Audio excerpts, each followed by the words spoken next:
Today's episode is going to be a bit different. We're looking at religious harm, and we're going to start with a new vantage point, looking at a tradition that is happening in Hinduism, with a simple premise in mind today. If you are a Christian that condemns what I'm about to show you, then please stick around for the end of today's video, where I show you many similar harms in past and current Christianity. All I'm looking for is consistency. So what we're looking at today is I just read an article that Nepal has a new Kumari, a 2-year-old girl that they believe is inhabiting the goddess Durga, and thus will be whisked off to a temple palace, the Gar, and until puberty, worshipped as a divine goddess. This is child abuse. It is dead wrong. It's clearly harmful. There's been recent reform. There's progressive attitudes about it. And that's why it's going to work as such a good comparison with Christianity. So we're going to talk about what a Kumari is and how it works and all of that. And then we'll get into that second part. But also, I just want to plug the new channel. I'm going to do this maybe for the next month and then I'll shut up, I promise. But not everyone sees every video. So for those of you that don't know, I have a new channel, Sharing Fire. I've got a couple videos out there now. The Keep Thinking Thursday videos that I typically did are now going to be over there. So this Thursday, just make sure that you've already gone over and subscribed and turn on notifications. That way you still get your third Mindshift video. If anything, this might lead to more videos for you that like my content. 2 here and 2 there every week. Maybe. So at least check it out if you have not yet. Please help me grow that. But let's get to the Kumari. Kumari literally means princess or maiden, and is always a prepubescent girl, usually chosen sometime between ages 2 and 5, to become the embodiment of Telugu, a representation of the goddess Durga. Now, this happens all over the area, but the biggest happening is in Kathmandu. That's where we get the royal Kumari. It used to be that almost every little neighborhood had their own Kumari, but now it's down to kind of these last few staples, and again, the big one being the royal. So this is progress. And we're going to talk about how that progress came about, by the way, because you know how it didn't come about? By leaving people to their traditions and their false beliefs. It took people who didn't believe in those things, sticking up for the people that were being harmed by those traditions, that were innocent, that were having it forced upon them. And so the very first thing that learning about this practice and how much better it's gotten over the years is just how important the activism was along the way. But again, I'm going to share that with you here in a second. So this young girl is chosen to become the embodiment of a goddess, and she gets to be so, or has to be so, until she starts her period. We could get into how ridiculous it is that, of course, it needs to be a pure virgin girl, even one that has not yet entered into womanhood, and all of the baggage and all of the gender issues there, but we're going to leave that alone for today's episode. That means, though, that the majority of this person's life will be spent after their role as divine goddess, but having been robbed completely of any kind of a normal or healthy experience during their formative years. The life of a Kumari is not glamorous. They are essentially a slave. They are essentially a prisoner. They stay in their little palace. They are not allowed to touch the floor. They come outside less than 13 times a year. 13 is on the high side, and only then it is to bless, well, what would have been the king, but now are just the state officials, a few festivals and holy holidays, and their life is used to either bless or curse those that they are around. The potential Kumari needs to be able to pass a series of tests. These are called the 32 perfections. She already has to come from the right family, the right clan, and all the astrological sites and signs need to match up. But even after that, of course, most of these are physical considerations. She needs to have a neck like a conch shell, smooth and round, a body like a banyan tree, sturdy and symmetrical, eyelashes like a cow, thighs like a deer's, chest like a lion's, voice soft and clear. Hair and eyebrows need to be black and glossy. Her tongue needs to be small and delicate. Her body must be perfect, no scars, no cuts, blemish-free. Her sweat should be fragrant, have a slender waist. This is a 2-year-old. And there are many more physical requirements. Then it gets into her personality and temperament. Guess what kind of woman they want for their goddess? Gentle and sweet in speech, docile and calm. And then to prove that she's worthy of being inhabited by a goddess, she needs to be fearless. So they will often take these potential final Kumari and torture them, for lack of a better term. They will leave them alone in dark rooms or next to scary or dead animals. And the expectation is that the Kumari will not cry. Not only is there harm, obviously, in just testing these girls, but there's a benefit to the family. It is a great honor if your daughter is chosen as Kumari. I'm sure that doesn't play into insane expectation and prepping from parents to make sure they know how to act. Again, as a toddler, to be put in those horrible situations and not overreact, as they would call it. It just sets up these young girls for abuse. And we know that this is harmful. These women are treated from a very young age as actual divine goddesses. This is a literal belief. Yes, of course, there's always a spectrum. There are people that are skeptical of it. There are people that think it's an important tradition, culturally speaking. And then there are people that 100% fervently believe this and are constantly trying to get near them or gain their blessing. To touch the feet of a Kumari or to have her gaze upon you can be miraculous to these people. We've heard from former Kumaris, again, once they age out and they are left, somehow expected to reacclimate to society, to be worthless in comparison to what they were previously, in the midst of going through the process of puberty and being a young woman. They often have trouble marrying, as there is a lore that the man who marries a former Kumari dies early. And these women in these highly religious contexts need to be married to have any kind of provision. So it's setting them up for, quite literally, again, a lifetime of failure, even if they could psychologically adapt to such an insane thing happening to them. It was so interesting because I used this. I saw the article and I read it and I talked to my kids about it and I just asked them. I think it's a great learning opportunity. It's great for comparative religion. It's great to understand the difference between tradition and superstition. And so I was just asking questions to them about it and they got it. They so clearly saw the harm. I have a 6-year-old daughter who immediately could see past what some of the most ridiculous excuses are, that she gets to be treated like a little princess because she asked inquisitive questions. Does she still have friends she gets to play with? Does she get to go to school? No. She might see some caretaker's children sometimes, but she can't play too hard because bleeding at all makes the spirit, makes the goddess leave. That's why they believe that puberty is going to send the goddess away. So there's no running, there's no playing, there's no leaving to go to school. In fact, it's only because of some of the reforms that happened in the early 2000s that now sometimes, to some degree, they get a bit of private tutoring. This is a child sacrifice. There is a belief that it is a good for the whole of the community and that the good of the group outweighs the good of the individual. So there are people that force this practice or partake in this practice or worship this goddess or look for her blessing that know it is harmful to the girl underneath, but they just don't care it's worth it. Of course, the indoctrination must be so strong for these girls too, because we've seen both. We've seen Kumari come out and defend the tradition themselves. Think about the bias going on in that brain to protect that horrible decade of their life being stolen from them. You'd have to believe there was purpose in it.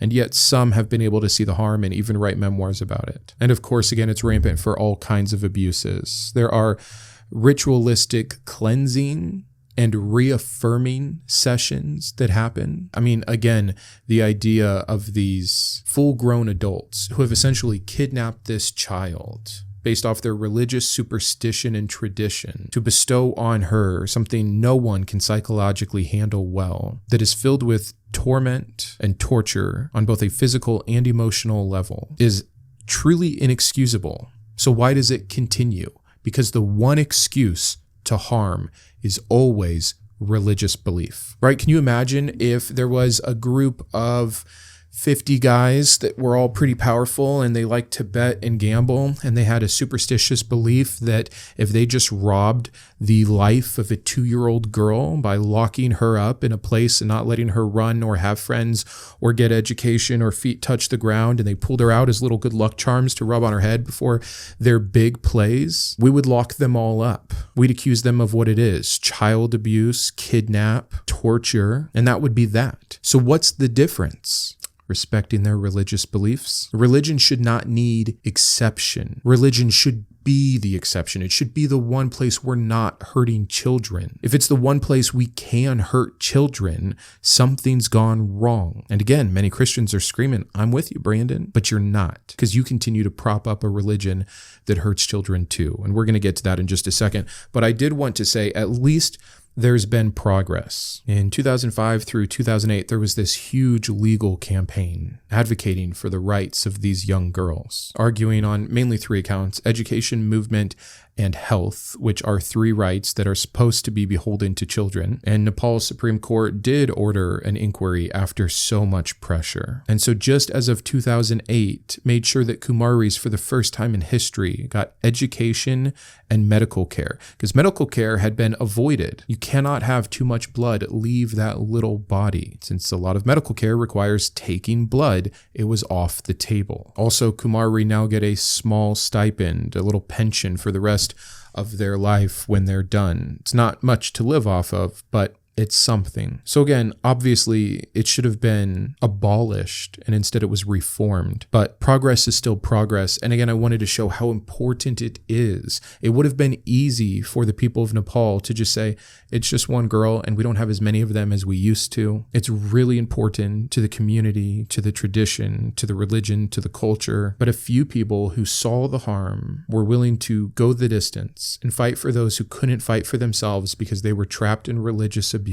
And so anytime that we can see that and encourage it, I just want to remind people that people can make a difference. And a lot of people will look at Western religion as all those differences have happened. We've had all the reforms, yeah, we used to do some pretty crazy things too, but that's in the past, or now that's just the freaks, that's just the cults, that's just the not true Christians. They excuse themselves from anything bad that is happening. It's never the religion's fault. It's never a place that protects predators. It's never a place that attracts them. That's just unfortunate. That's just the devil, and they remain blind to their own harm. And yet, I think I'd like to go through just a handful. I mean, there's so many, trust me, not nearly all of them. Practices that have either in the past or now happened within Christianity that 100% hurt children. And again, if you hear some of these that happened more aggressively in the past or elsewhere, and you're a Christian now, and your excuse is that you're not responsible for that, or that wasn't the real version, ask yourself, where was the Holy Spirit? How did the Christian leaders who allowed this or condoned it or commanded it get it so wrong? If they got all of that wrong during all of Christian history, then why are you so confident in the parts of Christian history that you are confident in, like the reliability of the Gospels, or the process of church tradition and teaching with where we've ended up now? If some part of Christian history can be wrong or harmful, it all can be wrong and harmful. So before you go just blatantly saying, yep, that's bad and mine's good, how do you know that? Have you really contended with this? The first practice is that of child saints and martyrs. I'm going to give you three disgusting examples. Saint Agnes, who was 12 to 13 years old, was executed in the year 304 CE for refusing marriage. Her purity became a fetishized issue, thus her sainthood. How about Saint Maria Goretti, an 11-year-old? She was stabbed to death because she was resisting her rapist so hard. This happened just in 1902, by the way. She gets canonized by the church, not for her survival, not for justice, but because she is an illumination of protecting your virtue, for preserving her virginity. Even the Holy Innocents, I did this video here. Thousands of infants allegedly murdered for Jesus' sake, thus for all of our sake, and their deaths are sanctified as baptisms of blood. These stories glorify, quite literally, the suffering of children for the sake of Christianity or its virtues, normalizing martyrdom as some kind of a moral victory. It's disgusting. Something that only started getting walked back by the church in the 20th century, and still in many places is a major problem, is that of infant baptism, the theological fear that babies who have not been magically touched by water will be bound for hell if they die. Not only is that an insane concept to believe, which many people believe, and there's biblical basis for, but the fear-mongering to get these families to be controlled by the church by way of using their children's eternal soul is what's really upsetting. While we're there, we can talk about circumcision, something that it took a long time for me, even during my deconstruction and deconversion, to really come to terms with is grotesque, truly inexcusable. And I don't know which one is worse, the original ideas about circumcision being needed to keep your side of the bargain with God, the middle ground where Paul, who supposedly has a direct line to Jesus, is giving conflicting reports than some of the other leaders in the church about if Gentiles need to cut themselves or not, or the more symbolic and tradition-oriented use of circumcision today, that it's just worked its way into the culture, that we have indeed normalized child genital mutilation. It's not a huge number, which I think is sickening that Christians think that this is any kind of an excuse, but something like hundreds of babies die a year from infection from this completely unnecessary surgery. That's, again, I can't say it enough, that's inexcusable. Can you imagine if there was some religious tradition that said it was important to cut the left eyelid out of every child born? They'll be fine. Their eyes will still work, not as good as they would have before. And we're only going to lose a couple hundred a year due to infections. Imagine if there was some new religion trying to institute that right now. Would you as a Christian be against that? I would bet so. So why the double standard? Because it's how it's always been done? Again, relying on tradition is such a fallacy for trying to identify if something is harmful or not. We know it's harmful. We have the proof. There's no upside except the parents feeling good. That's child abuse. Again, not as popular now, although still in some part in fringe cults, which is still a problem for real normal Christians, are child vows. The more extreme version of what I'm talking about is thankfully a medieval practice for the most part, but I'm going to show you a modern version too. But for centuries, children as young as 7, 8, 9, 10 years old pledged their celibacy and obedience to the church. That is an impossible decision that they cannot know. They haven't even gone through puberty. How can they know what they are doing, what they're giving up? Their brain wouldn't be formed for another decade and a half, and yet the expectation is that they make this kind of a commitment. They lived under vows that they could not understand, nor could revoke once they did. Tell me again why it's the Hindus with their Kumari that are so sick and twisted, but Christianity isn't. Well, we don't make kids do that now. No, we just have father-daughter balls where the daughters literally pledge their virginity to their fathers until their wedding night, reinforcing exactly what is in that Old Testament Christians don't like to talk about, where the virginity is the literal property of the father, thus why it needs to be paid off as theft if someone rapes his daughter, not because the harm was done to the girl, but the harm was done to the father's property, to his ability to get a good deal on selling her. Those balls are happening now in the United States of America. Again, just one example. If you don't think there are so many little other iterations and variations of what parents do in terms of having their children make a pledge, a promise. I mean, how many kids go to school and do a pledge, not just to the United States of America, but if you go to a Christian school, you're probably also doing a pledge to the Christian flag. That shit's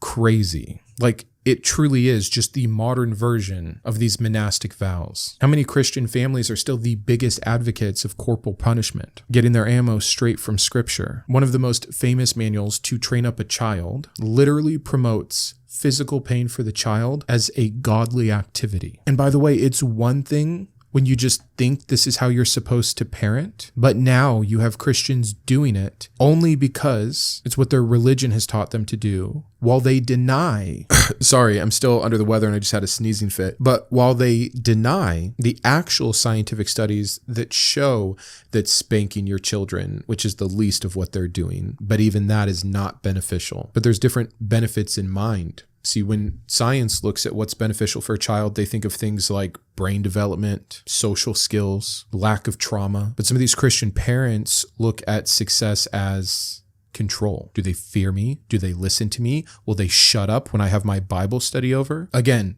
definite, clear, modern day child abuse under the frame of religion, under the protection of religion. There are child evangelists and child prophets, child preachers that travel on revival circuits, screaming repentance messages and fire and brimstone before they've even hit puberty. Do yourself a favor and don't type in prophetic kids on YouTube. These children are being celebrated as having the Spirit of God in them at an earlier age. How is that any different than a group of people in Nepal identifying by way of 32 different perfections that there's a spirit of a goddess in this one particular little girl? It's not different. It's the same. What about exorcisms and deliverance rituals? They happen on children all the time, every single day. Yes, even here in America. Remember when I mentioned the disgusting purification rituals for the Kumari? If you're a Christian and you winced at that, what about this? Studies in Africa, Latin America, and Pentecostal America, you can picture what that means, are showing a rise of accusation of child witches within these Christian communities. Myth is myth, religion is religion, superstition is superstition, and it's all harmful to children. Christian families are some of the first to excuse child labor laws. Also, the missionary exploitation of children, little unpaid laborers for God's glory. How about the apocalyptic indoctrination? We just went through all that rapture nonsense. It's not over. Every single thing I said in that video, I gave 4 excuses on Tuesday morning when there was still an entire day and a half left for the rapture to happen. I said there would be 4 excuses, and every single one of them is abounding on rapture talk right now. And most of those people making most of those videos have children that they put in the middle of all of this bullshit. Children that really thought that their life as they knew it was going to be over last week, and are now dealing with the fallout and the emotions of their parent who is stringing them along in this utter nonsense. And then can we even just not talk about all of the clerical abuse and all of the institutional silence? I would rather once every 10 years, 11 districts here in the United States represent one child to be a Kumari if the trade-off was getting rid of the entire access to children by any religious authority,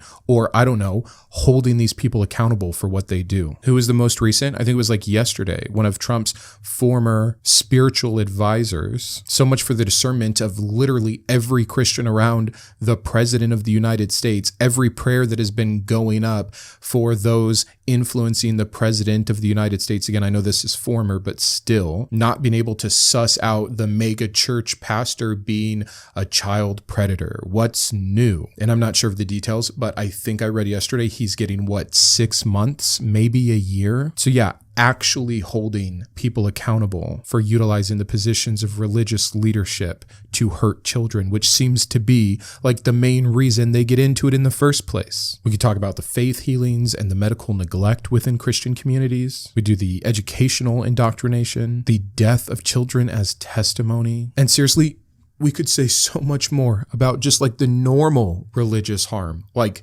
hell, or am I really saved, that gets put upon children. And yet Christians have the audacity to sit there with their arms crossed and their smug face talking about how harmful all the other religions of the world are, and doing nothing but propping up all of this that I just mentioned. And so again, I know the excuses. I know them so well. I know despite everything I said, there are Christians watching that have not heard any of it. It's not for them to contend with. That's not me. I don't do that. I wouldn't support that. I don't see that. Me and Jesus are just buds, and my church is great. So sorry. And you know what? For every one of you saying that, there's some progressive in Kathmandu. They've been interviewed. I have the quotes. I'll pull them up. She's a child doing a cultural duty, not an actual goddess. It's an important tradition, but we must respect her rights. Let her go to school. She can still be the goddess after class.